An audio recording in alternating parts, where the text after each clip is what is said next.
welcome back to Trees and Turtles. My name's Imogen, and in today's video I'm sharing 7 reasons to keep going when you feel like giving up. If you're not already subscribed, make sure to do that, give this video a thumbs up, follow me on Instagram, and let's get started. So you're feeling burnt out, you're feeling hopeless about your goals, or you're just not enjoying your life. Why should you even keep going? Why should you not just give up on all your goals and just do whatever? So, okay, consider these things. Number 1, it will all be worth it.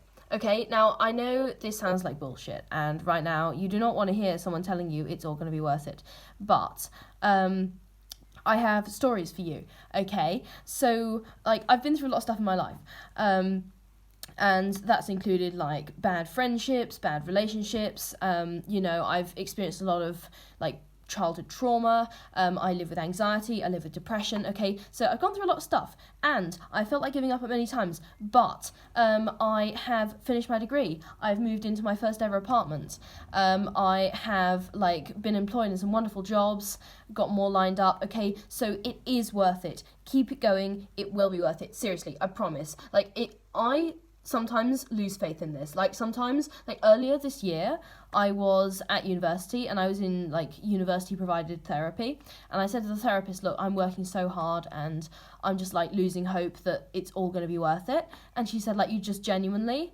this sounds cringe, but you have to trust the process. And she was completely right. And a month later, everything started happening at once. So it will all be worth it, okay? But you just have to literally just trust the process. And I get that being patient can be so frustrating. And I am not a naturally patient person. I can be patient if I want to be, but I'm not naturally patient. I think that's probably where I get a lot of my drive from. I need to achieve. I get really impatient and I get really bored. So I get impatient and I get it, but it will all be worth it if you keep being consistent and you keep sort of plugging away at those goals. Number 2, kind of a linked point, this is not forever, okay? So whatever you're going through right now, and whether it's a frustration, you haven't achieved your goal yet, or whether it's a really bad situation, maybe it's causing you some trauma, maybe it's just inconvenient, okay? This is not forever. Literally nothing is permanent, okay? Nothing is ever permanent. And it feels terrible right now, and it feels really discouraging, and you don't even want to experience this, you don't want to think about it, but this is not forever, okay? There is going to come a time when you don't even think about what's bothering you right now, okay? There's going to come a time in your life when this is completely irrelevant. And I was actually listening to Olivia Rodrigo's new song Stranger the other day, and this is relevant, I promise. And there's a line in it that says, I can't even remember what made me lose all that sleep. And this completely applies in a situation where you feel like it's endless and it's never going to come to an end. There is going to come a point when you can't remember what made you lose all that sleep over it, okay? So just keep going, because this is not forever. Number 3, there are a lot of small things in life to enjoy. Even in the darkest times in my life, there have been aspects of my life that I enjoyed, and I get that sometimes it's hard to find those, because it definitely was hard for me to find those things.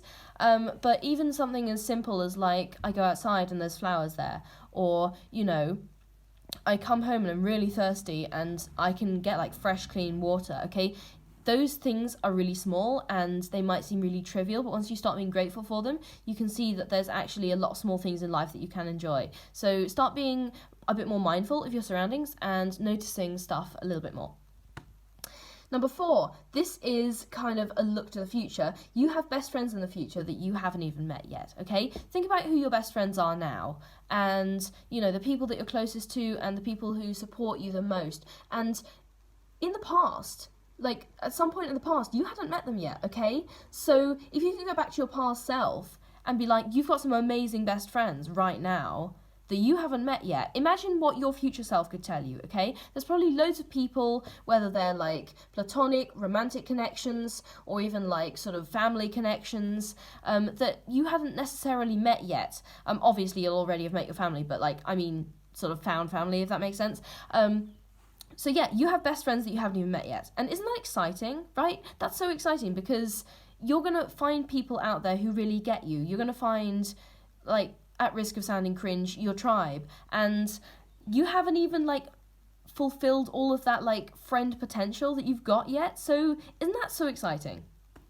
And speaking of potential, you have a hell of a lot of potential, okay? It's time for a pep talk because you have so much potential. And I think that a lot of the time we don't actually embrace this and we don't see this as a big sort of deal in our lives. Like, we don't see ourselves as having potential, but we see other people as having potential. Like, we see our friends as having potential, our family, our partners, okay? So seriously, you have a lot of potential. If you need someone to tell you that, then let me be the person to tell you that. Like, you have a lot of potential, okay? You've got skills, you've got talents, you have a completely unique approach to life, you have a completely unique personality, okay? So don't let some kind of life circumstance or whatever it is stop you from achieving your potential, because I know you can do it. I have 2 more for you, and the first one is something that I discovered when I first went to therapy, and it's actually helped me a hell of a lot, and it is that your younger self will be proud of you. Just let that sink in for a minute. Your younger self would be proud of you, okay? Now, whatever it is that you've achieved in your life, your younger self is probably going to look up to you. Like, when you were 5 years old, weren't you just, like, hella impressed by all the adults because they seemed so, like, grown up and independent, and didn't you look up to them, and didn't you want to be them one day, okay? Now, think about your 5-year-old self looking at you. This has been incredibly healing for me, actually, as just to sort of, whenever I feel bad about myself or I feel bad about my achievements, I just think about, like, my 5-year-old self and how proud she would be of me as I am now. And it honestly just silences the negative thoughts in my head so often, because when you talk to yourself with the same compassion that you would use to talk to your 5-year-old self, your 10-year-old self, okay, then it's actually a lot easier to be kinder to yourself, because you think about yourself as a child and you're like, well, that kid doesn't deserve any of the negative self-talk I'm giving myself, so why do I deserve it now? And also, that kid would be proud of me right now. So your younger self will be really proud of you, and I want you to think about that more often.